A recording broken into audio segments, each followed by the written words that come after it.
पृष्ठभूमि में एक कच्चा मकान, जिसके बाहर एक बड़ा आंगन है। उस घर में 3 सदस्य रहते थे। रघु, जो उस घर का बड़ा बेटा, और मोहन उस घर का छोटा बेटा था। वह दोनों अपनी माँ गंगा देवी के साथ रहते थे।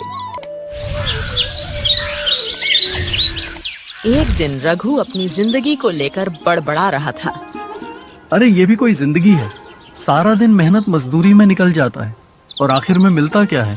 मुट्ठी भर अनाज। अगर ये सारी जमीन मेरी होती तो मैं राजा की तरह जीता। उसी समय छोटा भाई मोहन, जो सरल और ईमानदार है, लकड़ियों का गट्ठा लेकर आता है। भैया देखो, लकड़ियां ले आया हूँ। आज चूल्हा जल्दी जलेगा और रोटी जल्दी बन जाएगी, क्योंकि लकड़ियां बहुत अच्छी और सूखी हैं। इसलिए लकड़ियां आग पकड़ने में समय नहीं लगाएंगी, तुरंत आग पकड़ लेंगी। अरे तुझे लकड़ियों के अलावा और कुछ सोचता है क्या? जरा सोच, अगर हमारे पास और जमीन होती तो हम इन लकड़ियों के लिए यूं जंगल जंगल ना भटकते और अमीरों की तरह जिंदगी जीते और आराम से बैठकर खाते। भैया भगवान का दिया बहुत है, मेहनत करो तो पेट भर ही जाता है। भैया लोभ मत करो और भगवान ने जो दिया है उसी में खुश रहो। लोभ? अरे मूर्ख, दुनिया में लोभ ही तो तरक्की का रास्ता है। देखना, जो बड़ा आदमी है वह लोभी ही है, और हम लोग तो बिल्कुल गरीब हैं तो लोभी भी नहीं है। इसीलिए कहते हैं कि लोभ करना अच्छी बात है, क्योंकि लोभ करने से आदमी अमीर बनता है। मोहन चुपचाप सिर झुकाकर लकड़ियां किनारे रख देता है। तभी माँ गंगा देवी वहाँ आती हैं। क्या बात है रघु, क्यों मोहन पर नाराज हो रहे हो? आखिर तुम दोनों में ऐसी क्या बात चल रही थी जो होते ही तुम दोनों नाराज हो गए? अम्मा, मैं तो बस ये कह रहा था कि हमारी जमीन कम है। अगर और जमीन होती तो अच्छा होता, लेकिन यह मोहन मेरी सोच को लोभ में बदल रहा है। लेकिन जो अमीर लोग हैं वह भी तो लोभ कर रहे हैं। बेटा, जमीन से पेट भरता है, पर लोभ से आत्मा नहीं। संतोष ही सबसे बड़ी दौलत है, और लालच और लोभ दोनों बुरी चीज है। इनके चलते आदमी गलत रास्ते पर जाता है और अपना सब कुछ गवा देता है। रघु के मन में लालच और धन की चाहत का बीज पनपता जा रहा है। गांव के बुजुर्ग और अन्य लोग चौपाल में बैठे हैं। वहाँ हलचल और चर्चा हो रही है। रघु भी वहाँ पहुँचता है। अरे सुना है कि बंसी काका ने अपनी आधी जमीन बेच दी है। शहर से कोई बड़ा आदमी खरीदने आया था और उन्होंने बंसी काका को अच्छी कीमत भी दी है, और उससे बंसी काका को बहुत लाभ हुआ है। क्यों बेच दी भाई? इतनी अच्छी उपजाऊ जमीन क्यों बेच दी? आखिर बंसी काका ने ऐसा क्यों किया? उन्हें ऐसी क्या जरूरत पड़ गई थी पैसों की जो जमीन ही बेच दी? अरे रघु, पैसा सबको प्यारा है। सुना है कि उसने बड़ी रकम पाई है। अब बंसी काका के घर में आराम ही आराम है, और अब वह अपना जीवन अच्छे से बिल्कुल अमीरों की तरह बिता रहे होंगे, और अब उनका जीवन ऐसे ही बीतेगा। रघु के मन में धन पाने की लालसा और अधिक बढ़ जाती है। रघु अपने खेत पर जाता है और अपने खेत को बेचने के लिए सोचने लगता है। अगर मैं भी अपनी जमीन बेच दूं और शहर में कुछ बड़ा कारोबार शुरू कर दूं, तो कुछ दिन के बाद मेरा कारोबार अच्छा चल जाएगा, तो मैं अमीरों की तरह आराम से जिंदगी जीऊंगा। अचानक मोहन वहाँ आता है और रघु को कुछ सोचता देखकर रघु से कहता है, भैया क्या सोच रहे हो? आपको देखकर ऐसा लग रहा है कि आप बहुत गहरी सोच में हो और कोई बड़ी सोच रहे हो। आखिर आप ऐसा क्या सोच रहे हो? कुछ नहीं, तू अपने काम से काम रख, मेरे चक्कर में मत पड़। मैं जो भी सोच रहा हूँ सब अच्छा ही सोच रहा हूँ। रघु की आंखों में स्वार्थ की चमक और मन में नए नए सपनों का अंकुरण हो रहा था। रात के समय रघु अपने घर के बाहर बंसी काका ने जो जमीन बेच दी है उसी के बारे में सोचकर खुश हो रहा था और अपने आप से कहता है, बंसी काका ने अपनी जमीन बेचकर ठीक ही किया। इतने पैसों से आराम की जिंदगी मिल जाती है और एक में ही जो कुछ नहीं कर सकता। रघु घर के अंदर जाता है तो उसकी माँ गंगा देवी उससे पूछती है, बेटा तुम बाहर खड़े होकर क्या कह रहे थे? रघु बेटा, क्या तुम्हारे मन में कोई संदेह है? अगर कोई ऐसी बात हो तो मुझे भी बताओ, मैं भी तो जानूं कि आखिर तुम्हारा मन में क्या संदेह है। अरे मैं भी तो तुम्हारी माँ ही हूँ। हाँ, मैं सोच रहा था कि कुछ भी करके जल्दी से मैं बड़ा आदमी बन जाऊं और फिर अपनी जिंदगी खुशी से बिताऊं। बड़ा बनने के लिए मेहनत और ईमानदारी चाहिए बेटा, लालच से कुछ नहीं मिलता। और बड़ा बनने के लिए थोड़ी बहुत मेहनत नहीं, बल्कि दिन रात की मेहनत चाहिए। माँ, मेहनत भी तो चाहिए। और आपने जो रोटी बनाई है, वह तेरी यह सूखी रोटी भी मुझे किसी दिन खा जाएगी। अगर मेरे पास पैसा होता तो शहर से बढ़िया पकवान मंगवाता। बेटा, ये तुम कैसी बातें कर रहा है? अरे घर की रोटी में जो स्वाद है वो किसी पकवान में नहीं। और वैसे भी ये रोटियां ज्यादा खराब नहीं है बेटा, तुम जितनी सोच रहे हो। गंगा देवी चिंता भरी निगाहों से रघु को देखती है।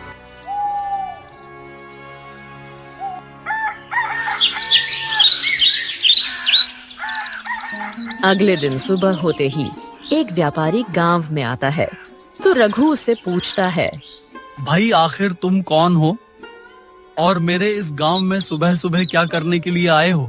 भाई, तुम्हें देखकर ऐसा लग रहा है कि तुम बहुत ही अमीर आदमी हो। मैं कन्हैया लाल हूँ, शहर का बड़ा व्यापारी। यहाँ जमीन खरीदने आया हूँ। सुना है लोग यहाँ सस्ती जमीन बेचते हैं। और क्या तुम्हारी नजर में कोई ऐसा इंसान है जो अपनी जमीन बेचना चाह रहा है? अगर ऐसा कोई हो तो बता दो, मैं उसकी जमीन खरीद लूंगा। रघु के मन में लालच का तूफान उठता है। मेरे पास भी जमीन है, लेकिन इतनी सस्ती नहीं जितनी तुम सोच रहे हो। और मेरी जमीन बहुत उपजाऊ है, इसलिए अगर मैं उसे बेचूंगा तो महंगे दाम पर बेचूंगा। कीमत कोई मसला नहीं, मैं मुनाफा देखता हूँ। अगर जमीन अच्छी हो तो मुंह मांगा दाम दूंगा। और बताओ तुम कितनी कीमत मांग रहे हो अपनी जमीन की? देखो, मैं अभी अपनी जमीन ऐसे नहीं बेच सकता, मैं आपको जल्द ही बताऊंगा। पहले मैं फैसला करता हूँ कि अपनी जमीन कितने दाम पर बेचूंगा।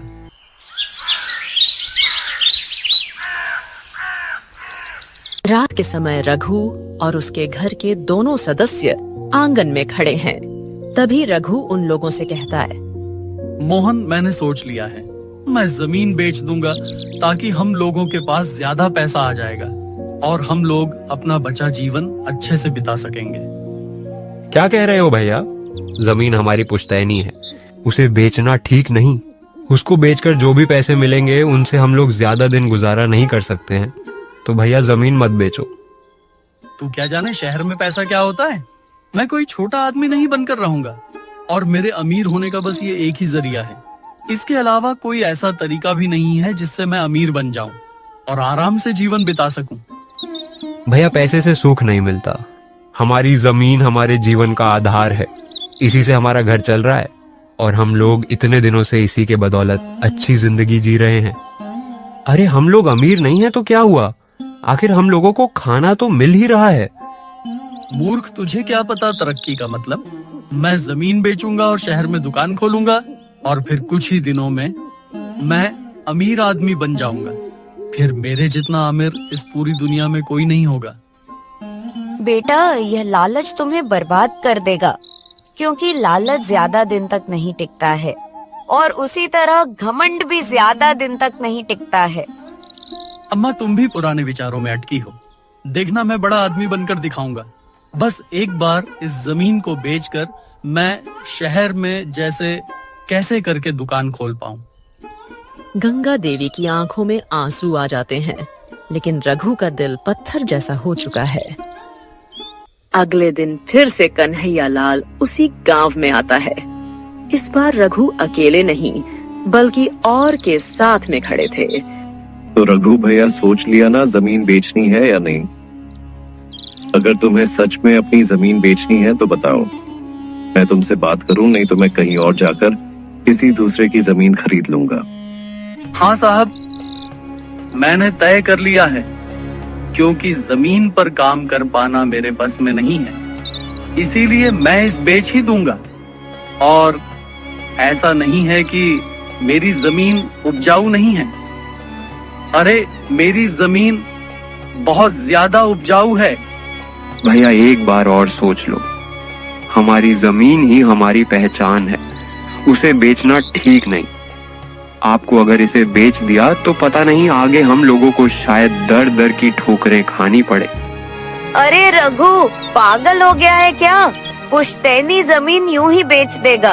मोहन बिल्कुल सही कह रहा है कि वह तेरी जमीन बहुत ही उपजाऊ है और बेच देने के बाद शायद तुझे दर दर की ठोकरें खानी पड़ेगी। मैंने फैसला कर लिया है, कागज तैयार करिए, बस मुझे आप अपनी जमीन बेचनी ही है। ये लो पूरे 5,000। अब ये जमीन मेरी है और अब तुम्हारी उस जमीन पर तुम्हारा कोई हक नहीं रहा है। रघु रुपए देखकर खुश हो जाता है, लेकिन मोहन की आंखों में उदासी छा जाती है। भैया क्या कर दिया आपने? ये पैसा कुछ समय का है, लेकिन जमीन हमेशा के लिए चली गई। हे भगवान, अब पता नहीं आगे क्या होगा। तू चिंता मत कर, अब मैं शहर में जाकर बड़ा आदमी बनूंगा। ये पैसा हमारी तकदीर बदलेगा और अब हम लोग जल्द ही अमीर आदमी बन जाएंगे।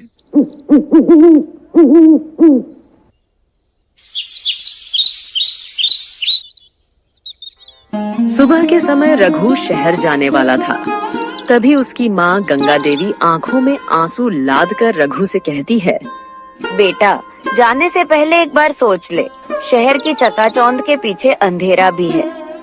बेटा, इससे पहले तू कभी काम करने के लिए शहर नहीं गया है। वैसे तो तू शायर टहलने के लिए गया था। अम्मा तुम चिंता मत करो, मैं जल्दी ही पैसे भेजूंगा। हमारी हालत बदल जाएगी और मैं शहर में टहलने के लिए गया था, लेकिन बस यही सब काम देखने भी गया था। भैया गांव छोड़कर जा रहे हो, लेकिन अपनी जड़ों को मत भूलना। अब आप शहर जा रहे हो तो हम दोनों लोग आपके बिना तो रहेंगे, लेकिन आपके बिना हम लोगों का अच्छा मन नहीं लगेगा। तू भी ना ज्यादा सोचता है। देखना, मैं जब लौटूंगा तो बड़ा आदमी बनकर, और मैं सबको याद रखूंगा, किसी को नहीं भूलूंगा।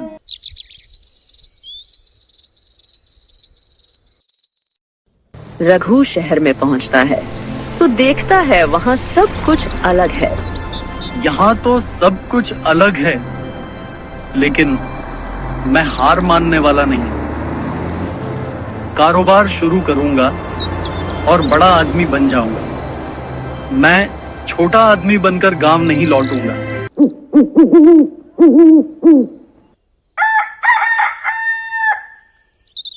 रघु ने शहर में एक छोटी सी किराने की दुकान खोल ली है। दुकान पर कुछ ही सामान है। रघु ग्राहकों की प्रतीक्षा में बैठा है। बाहर सड़क पर शोरगुल है। शुरुआत छोटी है, लेकिन धीरे धीरे बड़ी दुकान बनेगी। पैसा ही पैसा होगा। बस अब ये मेरा कारोबार अच्छा चल जाए। भैया 1 किलो आटा देना और आटे का दाम 20 ही है ना? हाँ भाई, आटे का दाम 20 रुपया ही है। जी भाई साहब, लीजिए।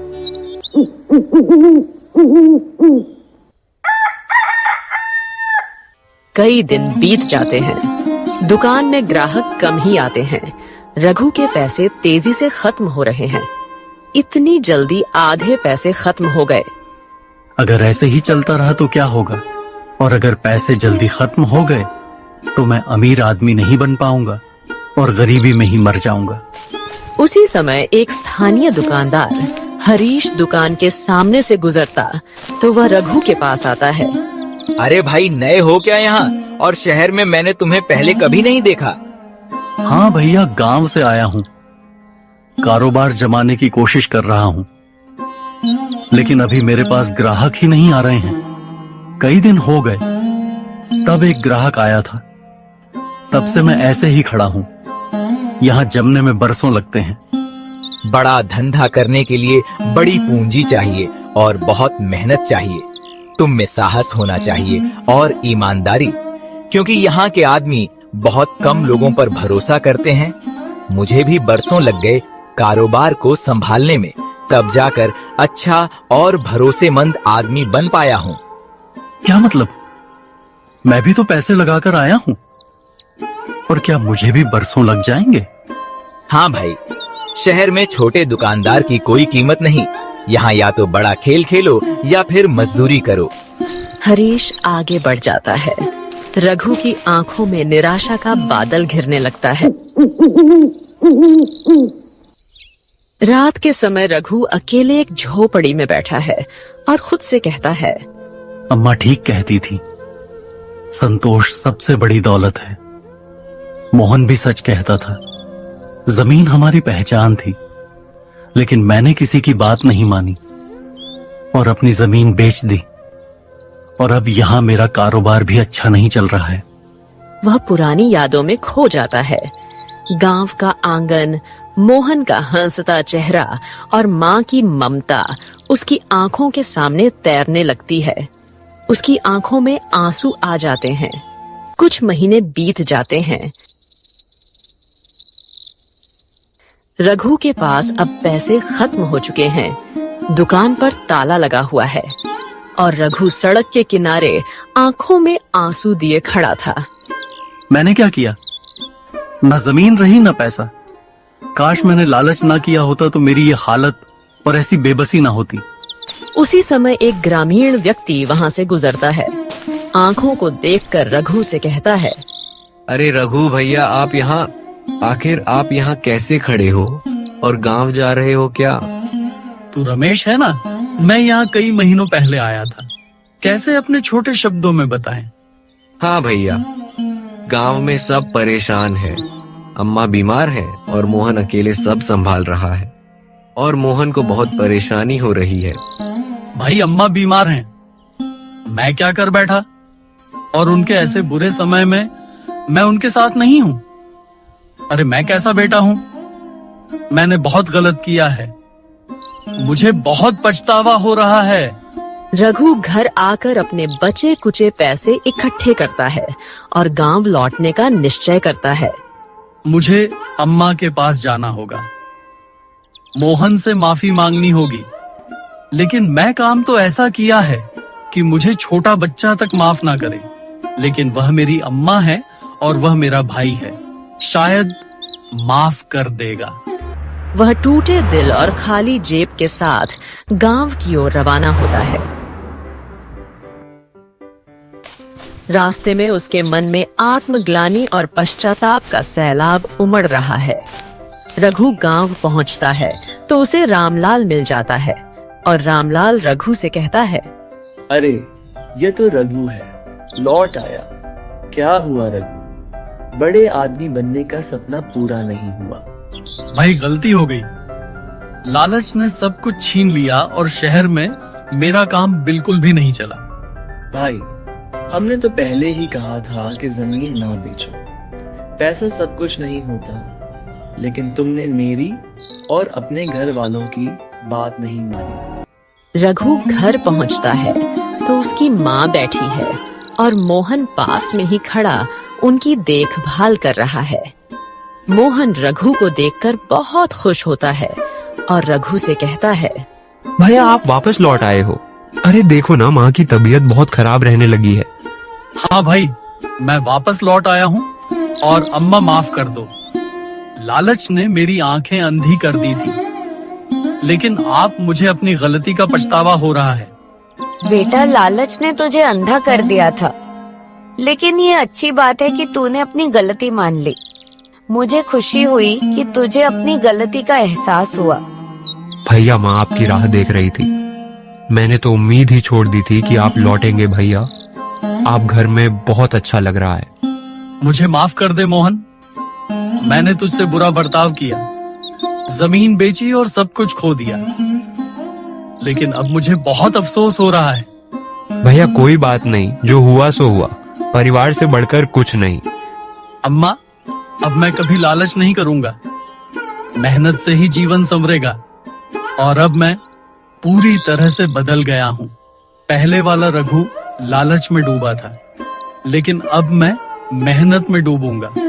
लालच का अंधापन अक्सर हमें अपने प्रियजनों से दूर कर देता है और बर्बादी की राह पर ले जाता है, लेकिन समय रहते अपनी गलती को स्वीकार कर लेना और मेहनत की राह पर लौट आना सच्चा पुनरुत्थान है। तो दोस्तों, आपको इस कहानी से थोड़ा भी सीख मिला है तो हमारे चैनल को जरूर सब्सक्राइब करें और वीडियो को लाइक करना ना भूलें। क्योंकि दोस्तों हम ऐसे ही इंटरेस्टिंग वीडियो बनाते हैं।